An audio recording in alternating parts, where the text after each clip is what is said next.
안녕하세요. 잘 지내셨어요? 네. 안녕하세요. 네, 반갑습니다. 오늘 상훈 씨. 네, 복습할까요? 아니요.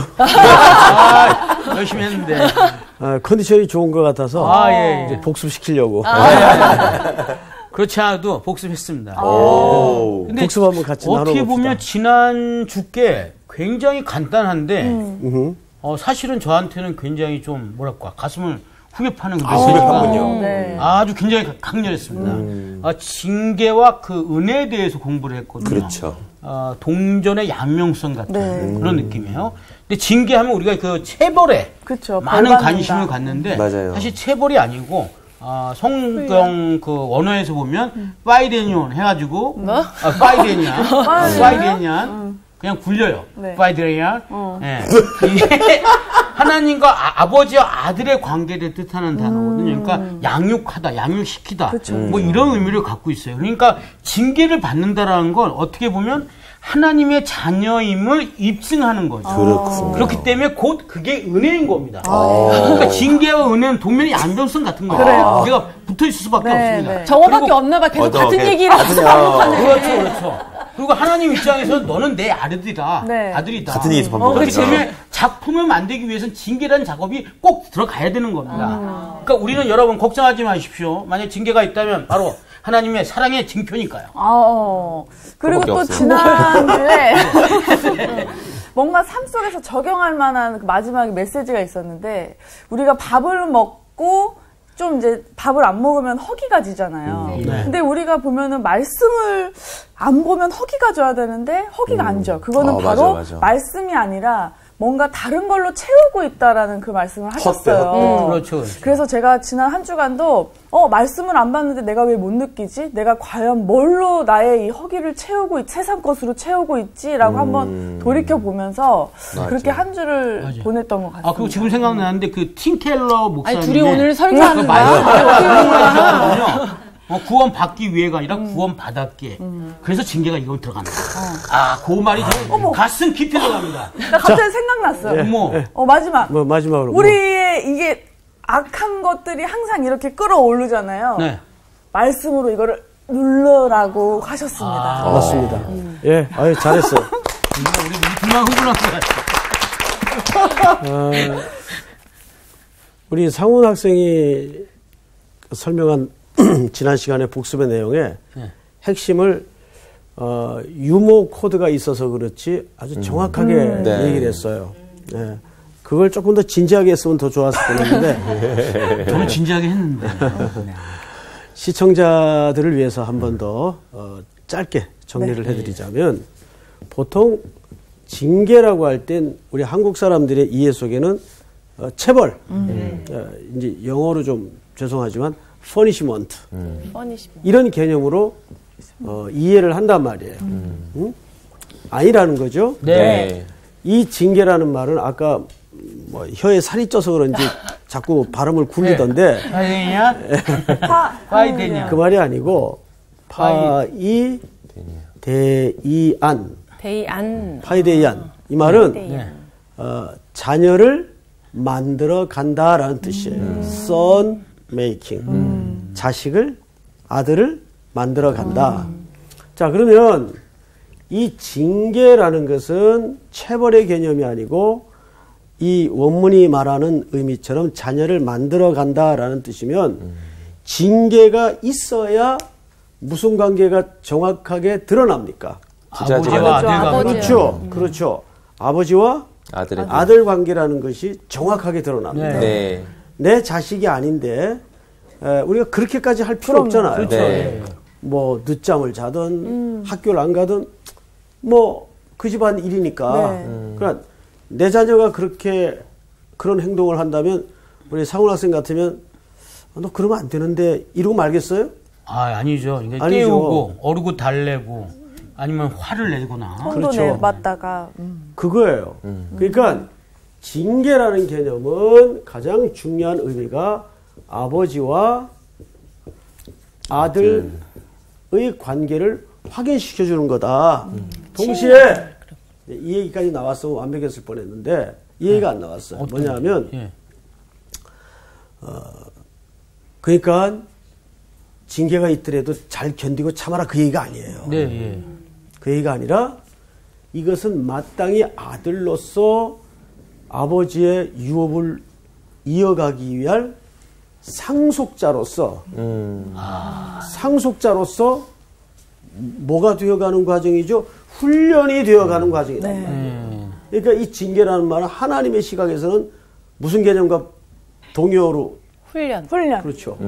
훈련이란 말이에요. 네.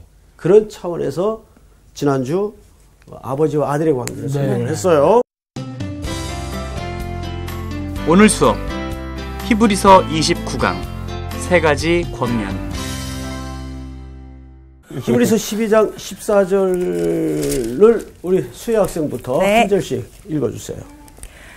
모든 사람과 더불어 화평함과 거룩함을 따르라.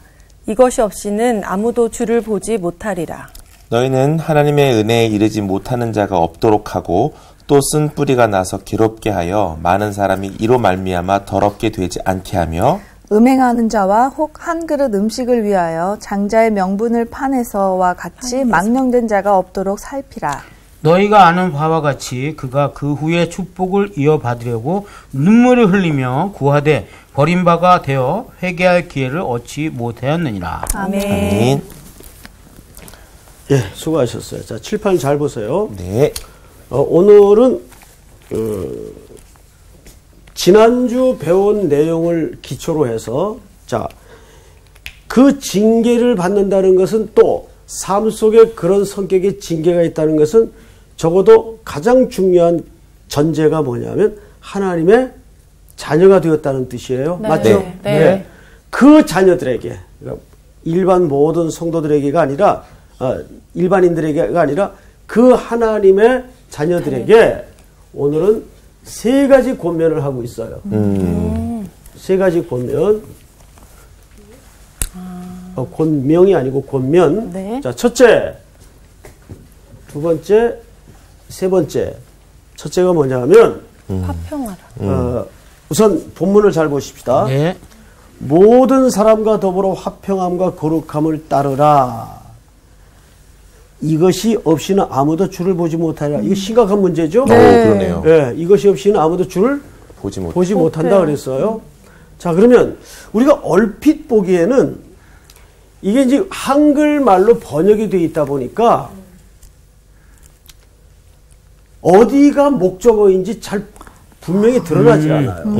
그래서 보통 모든 사람과 더불어 화평과 거룩함을 따르라가 주된 권고처럼 명령처럼 오해할 수가 있어요. 그러네요. 그런 줄 알았어요. 이거 아니에요. 문장이 그렇게 되어 있죠? 네. 근데 여기에 헬라 원문을 보면 목적어가 화평 얼마나 중요한 주제입니까? 네. 예. 그다음에 또 뭐가 있죠? 거룩. 네. 얼마나 중요한 주제입니까? 네. 그래서 이것이 목적어로 오해를 해요. 그런데 헬라 원문을 보면 여기에 목적어가 있질 않고 뒤에 있나 보다. 더불어입니다. 어머. 더불어. 의외죠?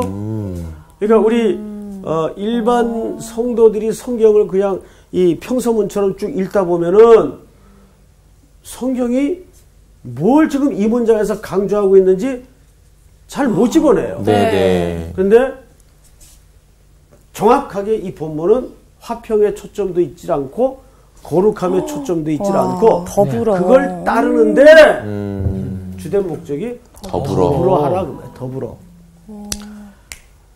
이게 참 묘한 아주 신비한 가르침이에요. 네. 여러분 생각을 해보세요. 화평과 거룩의 개념이 더불어 만들어지지 않으면 무의미하다는 얘기가 됩니다. 네. 그렇죠? 네. 그러니까 기독교 공동체가 뭐냐면 우리 이 클래스 학생들 선생님하고 로마서 공부를 공부한 거 기억나요? 안 나요? 나요? 왜 갑자기 외면을 하죠? 기억나죠? 네. 확실하게. 예. 로마서 기억납니다. 기억나죠? 네, 내용은 기억 안 나는데요. 로마서 공부한 건 기억나는데. 로마서를 세 단어로 정리해 보세요. 로마서를. 로마서를 세 단어로요? 로마서의 가장 중요한 세 단어. 이거 여러 번 선생님이 강조했죠. 예. 자, 1장서부터 11장까지는 복음이에요. 기억하셔야 돼요. 예. 12장서부터 말하는 12장이 뭘로 시작되죠? 그러므로 네. 너희 몸을 거룩한 산제사로 드리라. 네. 뭐가 나오죠? 몸이 나와요. 맞죠? 네. 몸은 또 다른 말로 뭐라고 표현할 수 있죠? 교회? 삶을 얘기해요. 너희 몸을 거룩한 산지사로 드리라. 네. 맞죠? 예, 기억납니다, 그건. 그리고 13장서부터 16장까지 중요한데 지금 이걸 얘기하려는 거예요. 많은 사람들의 이름이 열거되고 문안하라, 찾아뵈라, 교제하라. 네. 안부를 물어요. 누가? 바울이. 근데 정작 바울은 이 로마 교인들을 얼굴 한번 본 적이 없어요. 근데 여러 차례 가려고 시도를 했었죠. 그리고 길을 하나님이 허락하지 않았었어요. 네. 후에는 이제 로마를 보게 되지만 자, 여기에 수많은 이름들이 등장을 해요. 이름들. 문안하라, 교제하라 하고 또 칭찬도 하고. 불후의 명작이나 명곡 또 작품들은 거의 주제가 사람이에요. 오랜 역사의 언덕을 넘어서도 변치 않는 빛바래지 않는 명작들은 대개가 그 주제가 사람이에요. 하나님도 하나님의 주제가 뭐예요? 사람이에요. 사람이에요. 여기는 공동체를 얘기합니다. 공동체라는 건 오늘 여기에 나오는 지금 주제처럼 뭐죠? 더불어. 제가 얘기를 좀 하나 할게요. 아마 들어본 이야기일 수도 있어요. 워낙 이제 잘 알려진 오래된 이야기다 보니까. 영국의 설교의 황태자라고 불리웠던 찰스 헤던 스폴천 목사님 익숙하지 귀에? 네. 이분이 어느 토요일 날 눈이 많이 내리는 늦저녁에 목양실에서 서재에서 설교 준비를 하고 있는데 갑자기 밖에서 콩콩콩콩 문 두들기는 소리가 들렸어요. 이 토요일 늦은 밤에 누구지? 하고 문을 열어봤더니 이렇게 우리 광호 학생처럼 잘생긴 청년 하나가 눈을 왜 그래요? 잘생기는 제가 동의할 수 없습니다. 내 눈엔 잘생겼어요. 네? 그렇군요. 눈을 홀딱 뒤집어 쓰고 서 있는 거예요. 그래서 이 늦은 밤에 웬일인가 했더니 제 인생에 늘 갈급해하던 문제를 좀 해결받기 위해서 찾아뵀습니다. 신뢰를 무릅쓰고 들어오게. 그래서 이제 벽난로 앞에 앉혀놓고 차를 내주고 몸을 이제 따뜻하게 좀 녹이게 한 다음에 이제 무슨 말을 꺼내나 기다렸죠. 네. 근데 얘기가 없어요. 가만히 타는 난로에 장작불만 쳐다보고 있는 거예요. 무슨 고민이 있나? 그랬더니 스폴천 목사님이 그렇게 물으니까 이 청년이 저는 정말 신앙생활을 잘하고 싶습니다. 근데 교회 나가 보니까 누구도 꼴보기 싫고 누구도 못마땅하고 뭐는 마땅치 않고 그리스도인의 모습을 볼 수도 없고 거기에 막 인간의 그 냄새들에 대해서 좌절을 한 거예요. 난 이런 교회 안 다니겠다. 여러 군데를 돌아다녀 봤지만 다 똑같지. 다 똑같아. 큰 차이가 없어요.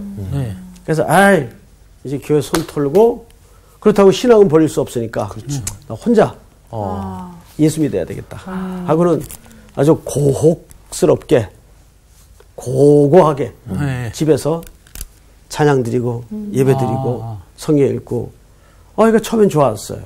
교회 직접 안 가도 되고. 시험도 안 들어보고. 그렇지. 근데 언젠가부터 마음에 횡하니 밀려오는 공허를 떨쳐낼 수가 없더라는 거예요. 이게 뭘까? 이 정체가 뭘까? 이것 때문에 그 늦은 밤에 이 청년이 그 목마름 때문에 유명하다는 목사님 서재를 찾은 거예요. 그 얘기를 다 듣던 스폴촌 목사님이 아무 소리 하지 않고 벽난로에서 집게로 장작 하나를 꺼내서 밖에다 놨어요. 이제 그 청년도 그 광경을 볼 거 아니에요? 조금 있자니까 장작이 꺼지죠. 꺼지면서 연기를 내고 두 사람의 눈을 맺게 만들었어요. 네. 아니, 목사님 지금 뭐 하시는 거죠? 다시 집게로 그 장작을 집어서 활활 타는 불 안에다 집어넣었어요. 꺼져가던 연기만 내던 장작이 다시 활활 지펴지는 거예요. 이보게 우리가 교회 가면 마땅치 않은 사람도 있고 보기 싫은 사람도 있지만 그래도 더불어 신앙생활을 하는 게 중요한 이유가 바로 이런 이유 때문이네. 거기서 이 그림 언어죠, 하나에. 네. 목사님이 아주 탁월하게 별 설명 없이 하나의 퍼포먼스를 통해서 이 청년에게 깊은 울림을 준 거예요. 그래서 그 청년은 돌아가서 잘 살았다는 이야기가 아이고, 잘 살았네. 와, 더불어가 확 정말 설명이 되는. 설명이 확 되네. 이제 저희 교회도 청년이 많지 않습니까? 네. 근데 가끔 이제 청년들 얘기를 들어보면, 야, 네 인생에 가장 힘들 때 그걸 어떻게 극복했니? 라고 물어보면 의외로 목사님 말씀 듣다가 은혜를 받았습니다. 이런 소리는 많이 들어요. 왜요? 왜? 의외로 그때 우리 간사 형 한 분이 해준 그 한마디가 맞아. 제 인생길을 바꿨습니다. 그게 사실은 더불어의 은혜예요. 네, 맞습니다. 그러니까 여기서도 뭘 강조하는가 하면 모든 사람과 더불어 화평함과 거룩함을 따르라고. 더불어가 중요했네. 나 혼자 화평함과 거룩함은 소용이 없네. 그건 있을 수가 없는 거죠. 혼자 화평해.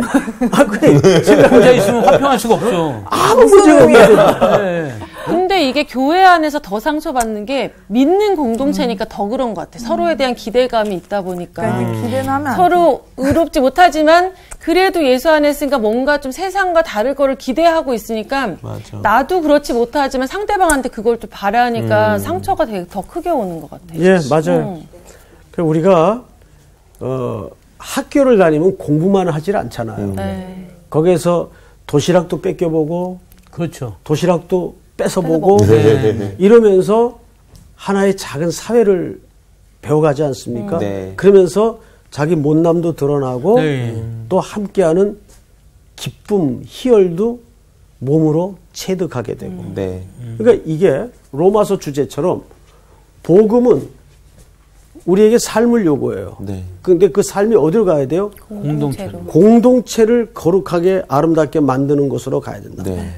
이걸 오늘 히브리서 기자는 뭐라고 얘기했죠? 더불어. 그럼 여기에 조금 더 중요한 또 이유가 하나 있습니다. 지금까지는 더불어라는 이 당위성에 대해 설명을 드렸죠. 그러나 이제 중요한 것은 뭐냐면 왜 히브리 기자가 유독 더불어를 목적어로 쓰면서까지 강조했을까? 왜 그랬을 것 같아요? 더불어지지 못했나 본데요. 히브리 사람들의 어떤 처한 상황이 그렇죠. 화목하지 않았기 때문에. 히브리서 10장에 보면 우리 공부했죠? 모이기를 패하는 어떤 사람들의 습관과 같이 하지 말고 그날이 가까움을 볼수록 더욱 모이기를 힘쓰라. 그 말씀을 히브리 기자가 남긴 이유가 뭘까요? 여러분, 그 당시에는 물리적인, 영적인, 신학적인 혼란과 압박 때문에 점점 기독교로부터 손을 놓고 배교의 위험이 점점 늘어가고 있었어요.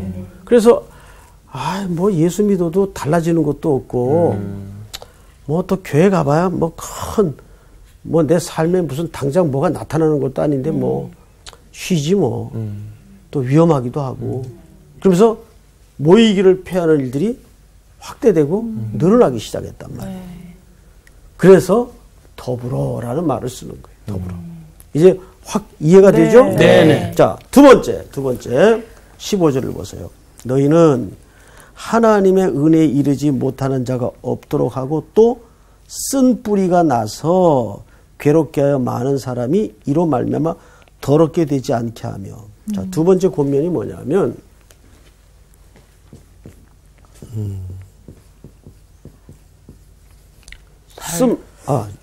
이게 쓴자입니다. 쓴자. 쓴뿌리.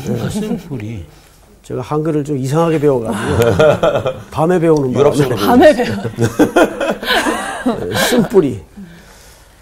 근데 저 쓴뿌리라는 단어가 사실은 좀 표현이 적절하지 않습니다. 이것은 쓴뿌리라는 단어 우리 많이 쓰는데. 그렇죠? 네. 예, 원래 여기서 말하는 의미는 그런 의미가 아니고 쓴 열매. 왜 자꾸 이렇게 쓸까? 살 열매. 쓴 열매요? 쓴 열매. 쓴 열매를 내는 뿌리라는 뜻이에요. 정확하게 번역을 하면. 쓴 열매를 내는 뿌리가 뿌리가 쓰다 그런 건 없어요. 있을 수 없잖아요. 맞아. 그러니까 네. 쓴 열매를 내는 뿌리를 그냥 함축해서 이제 번역 과정에서 그거를 쓴 뿌리라고 묘사를 했어요. 근데 이 쓴 뿌리라는 말이 무슨 뜻인가 하면 이런 뜻입니다.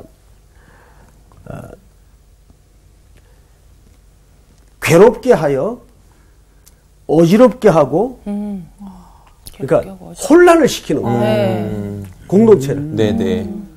자, 여러분 방금 첫 번째 권면이 더불어라고 그랬죠. 네. 근데 그 더불어함을 깨는 쓴 열매를 내는 뿌리들이 있어요. 반드시 있다는 말이에요. 꼭 공동체 안에. 네. 그 조짐이 혼잡게 만드는 거예요. 맞아요. 혼잡하다는 말은 그 포도주를 만들 때 이물질이 들어가는 상태를 얘기해요. 그러면 포도주의 가치가 떨어지고 그렇죠. 맛이 제대로 안 나. 의미가 네네. 섞여지는 거죠. 예. 마찬가지예요. 그러니까 여기에서 이 쓴뿌리라는 말은 어지럽히다, 괴롭히다. 이거를 성경의 원래 배경, 이 단어가 만들어졌던 원래 배경으로 한번 돌아가겠는데 네. 누가 신명기 29장을 좀 찾아주세요. 307. 자, 17절. 308. 누가 한번 읽어볼까요? 네. 19절? 17절. 너희가 또 그들 중에 있는 가증한 것과 목석과 은금의 우상을 보았느니라. 계속해서. 너희 중에 남자나 여자나 가족이나 집하나 오늘 그 마음이 우리 하나님 여호와를 떠나서 그 모든 민족의 신들에게 가서 섬길까 염려하며 독초와 쑥의 뿌리가 너희 중에 생겨서 이 저주의 말을 듣고도 심중에 스스로 복을 빌어 이르기를 내가 내 마음이 완악하여 젖은 것과 마른 것이 멸망할지라도 내게는 평안이 있으리라 할까 함이라. 자, 18절을 잘 보세요. 네. 너희 중에 남자나 여자나 가족이나 집하나 오늘 그 마음이 우리 하나님 여호와를 떠나서 그 모든 민족의 신들에게 가서 섬길까 염려하며 독초와 쑥의 뿌리가, 여기 쑥의 뿌리라는 말이 우상이라는 말이에요. 우상. 자, 여러분 여기 보세요. 이스라엘 백성들이 광야를 40년 지난 후에 가나안에 들어가죠. 네. 그러면 가나안에는 아무것도 없는 진공 상태였나요? 아니죠. 아니죠. 네. 가나안은 이미 오랜 세월 7민족을 중심으로 나름 문화가 형성되어 있고 특별히 그 문화는 나름마다 뭐가 이미 다 있어요. 우상. 신들이 다 있단 말이에요. 그 속에다가 이스라엘 백성들을 집어넣는 거예요. 네. 광호 학생. 네. 이랬으면 하나님도 좀 좋았을 것 같지 않아요? 싹 하나님이 미리 청소해 놓는다. 그럼 뭐 너무 아무것도 없는 진공 상태에서 편하죠. 새 민족으로 새 국가로 네. 시작하면 얼마나 좋을까? 맞아. 퍼펙트 지금. 근데 하나님이 그거 몰랐을까요? 아셨죠. 왜 그랬을까? 지난 시간부터 이어지고 있는 훈련에 대한 부분들이 아닐까요? 아무래도 옳지. 예, 많은 어떤 쓴뿌리. 됐어요? 예. 거기까지.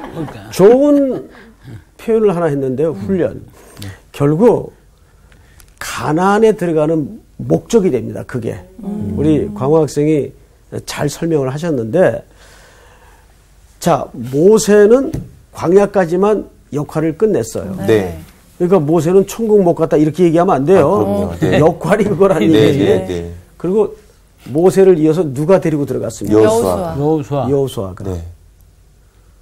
여호수아는 또 다른 말로 뭐예요? 예수. 또 다른 말로는 메시아. 호세아.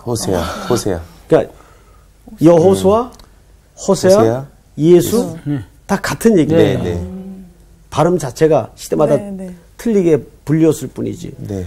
자, 그런데 여호수아서를 보면 전부 전쟁 얘기예요. 네. 가나안 점령 얘기예요. 네. 근데 그게 진짜 전쟁 얘기예요? 치고받고 하는 게? 아니죠. 여호수아에게 모세가 이 땅에 대해서 하나님의 말씀을 전해줄 때 미래 완료형을 썼어요. 이게 무슨 얘기냐면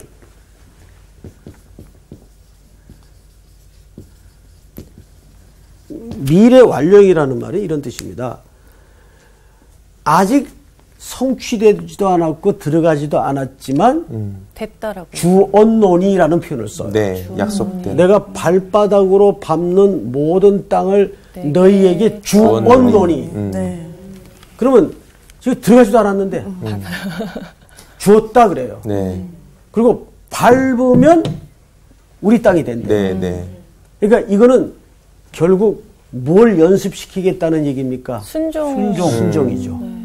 그러니까 왜 이 백성들을 가나안 땅에 여호수아를 통해서 들여보내는가 하면 그런 수많은 전쟁의 형식이 앞에 놓여져 있지만 그 수많은 전투의 형식을 통해서 얼마나 그리스도께 통치권을 맡기고 그리스도를 믿고 그리스도께 순종하는가를 훈련하고 연습하는 시공간이 어딥니까? 가나안. 그게 가나안이라는 거예요. 가나안. 근데 이미 가나안에는 그래서 기존 무상 문화가 있습니다. 네. 사람은 어쨌든 영향을 받아요. 네. 여러분 강가 같은 데 가서 한번 조약돌을 집어가지고 반으로 딱 쪼개보세요. 그럼 그 안이 젖었을까요? 안 젖었을까요? 안 젖었을 것 같아요. 젖었지. 젖었을 것 같아요. 원래 돌도 흡수를 해요. 그런가? 그럼. 네. 겉에만 젖지 않았을까? 아니, 돌도 물을 흡수한다니까, 액체를. 끝에까지 안 젖었던데. 네? 그러니까 젖었다. 이 숙제. 한번 해보세요. 완전히 젖느냐 안 젖느냐 그걸 따는 거예요? 그래서 요거는 이제 숙제를 남길게요. 자, 다음에 넘어가십시다. 모르는 거야. 자, 신명기 29장 18절의 문맥을 고려해 본다면 사악하고 완악한 인생들이 그 공동체를 지금 흐트러 놔요. 우상 숭배로 끌고 가고 혼잡게 만들어요. 자, 여기에서 우리 공동체에도 이런 쓴뿌리들이 있습니다. 특별히 진리에 대해서 거역하거나 순종하지 않을 때 이단. 제가 언젠가 한번 그런 말씀을 드렸죠.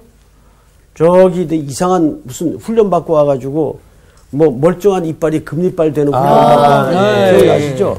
손에도 막 나오고. 좀 뭐라 그랬더니 잊을 수 없는 말을 그분이 했어요. 목사님, 이 경상도 여자분인데. 목사님. 지금 이게 성대모사군요. 내가 생각해도 너무 똑같아. 그분하고 똑같은 것 같습니다. 목사님, 사실이에요, 그래요. 그 말에 좀 열받았죠, 지금. 광호 학생. 사실이면 다 진리예요? 아니죠. 그게 헬라식 사고방식이에요. 헬라 사람들의 진리는 우리가 말하는 진리하고 틀려요. 네. 헬라 사람들의 진리는 현상이 진리예요. 팩트가 눈에 보이는 것. 사실이 진리예요. 위험한. 뿌리는 상관이 없어요. 위험하네. 위험하죠. 위험하죠. 예. 그래서 헬레니즘은 이중적 구조가 가능해요. 네. 신앙에. 그 영지주의가 그래서 가능했던 거죠. 그렇죠. 그 사람들은 현상 자체가 진리예요, 그냥. 네. 그 현상이 없어지면 다 무너지는. 오래전에 그 학교에서 이런 실험을 했어요. 여러분 혹시 들었을지도 몰라요. 생물 시간에 개구리 실험을 했는데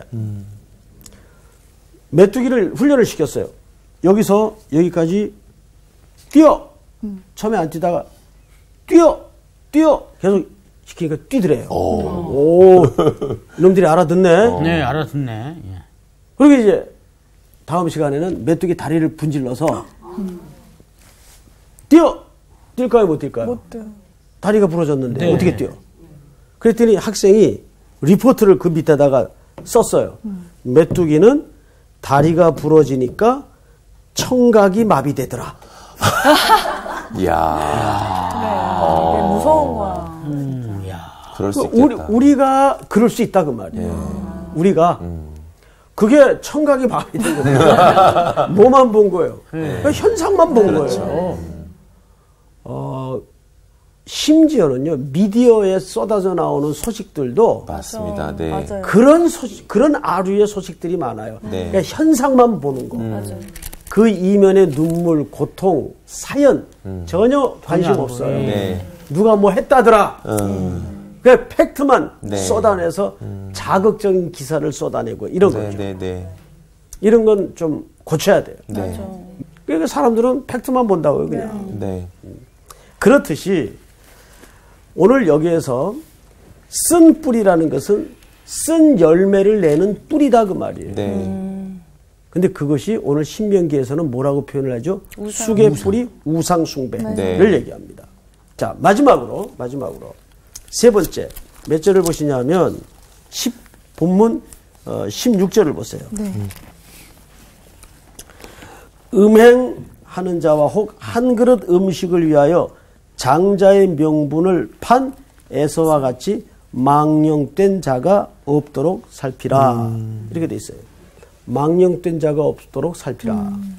이것을 우리 창세기에 가면 에서하고 야곱하고 주간 그릇 놓고 딜을 하죠. 네. 허기져 막 들어온 에서가 마침 죽을 만들고 있던 야곱에게 야, 나 좀 나오니까 야, 그 순간에 그렇죠. 어떻게 그 장자의 명분을 딜할 생각을 했는지 신기해요. 그 순간이 아니고 항상 그것만 생각하고 있어서 이 기회다. 이거. 그러네.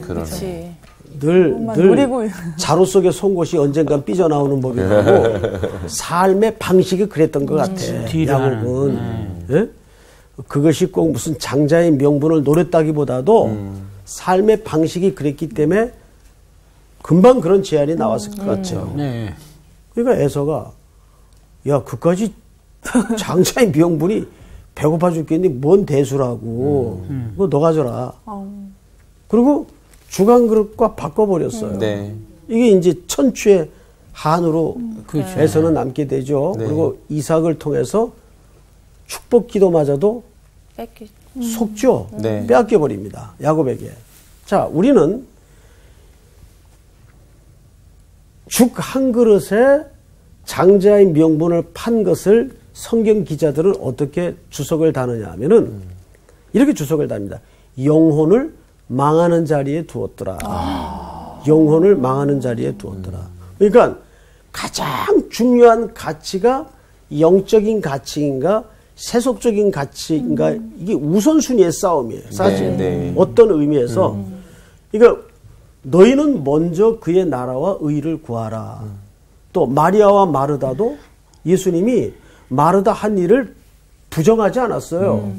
마리아는 이 좋은 편을 택했다 그랬어요. 이 좋은 편이라는 말은 무슨 뜻인가 하면 그것은 우선순위의 문제였거든요. 네.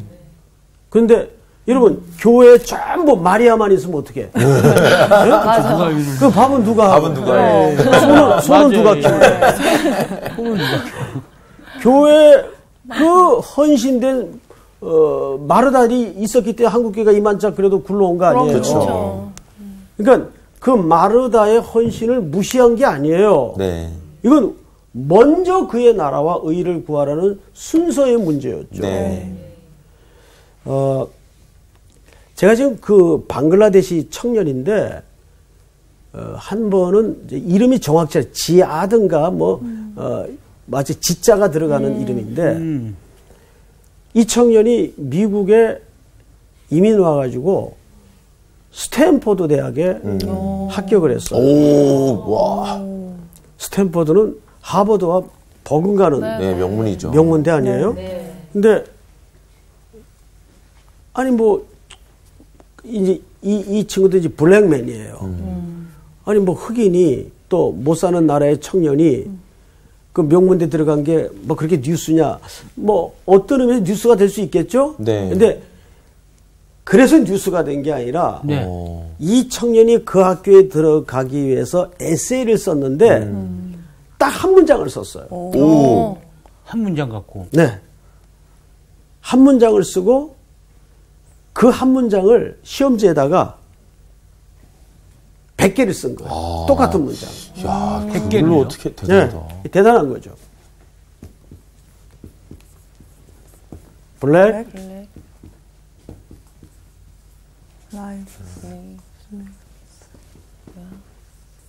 블랙 라이브 매러라는 말은 흑인의 생명도 소중합니다. 의역을 하면 이런 거예요. 흑인의 생명도 소중합니다. 그러니까 시험관들이 그 한 문장을 시험지 꽉 100문장을 쓴 이 답안지를 보고 감동을 받았죠. 왜 그랬을 것 같아요? 아, 이 청년의 절실함의 본질이 그 한 문장에 다 녹아진 거예요. 네네. 그래서 합격을 시켰어요. 저 한 문장 때문에. 그러니까 이 문장을 이제 찾아보면 나와요. 스탠포드 방글라데시 청년 합격. 이거 한번 쳐보시면 이 시험지 답안지가 나오는데 이 같은 문장을 진짜 100개를 썼어요. 쫙. 딱 이 한 문장이에요. 아니 한국 같았으면 완전히 장난해? 이랬는데. 이렇게 하시면 안 됩니다. 막 했던데. 사이코라 그러죠. 예. 근데 시험관들은 뭘 봤죠? 그 사람이 이 청년의 인생의 가치의 핵심을 잘 알고 있구나. 그렇죠. 하물며 우리 그리스도인이 어떻게 해야 되겠어요? 지금 당장 누가 우리에게 왜 사느냐고 묻거든 우리는 거기에 어떤 대답을 준비하고 있나요? 예수. 예수 소망. 인류의 구원은 예수. 오직 유일한 길은 예수. 그 대답을 갖고 살아야 될 거 아니에요. 그러니까 그 명분만 붙드는 게 아니라 이 대답이 내 인생에 항상 첫 자리에.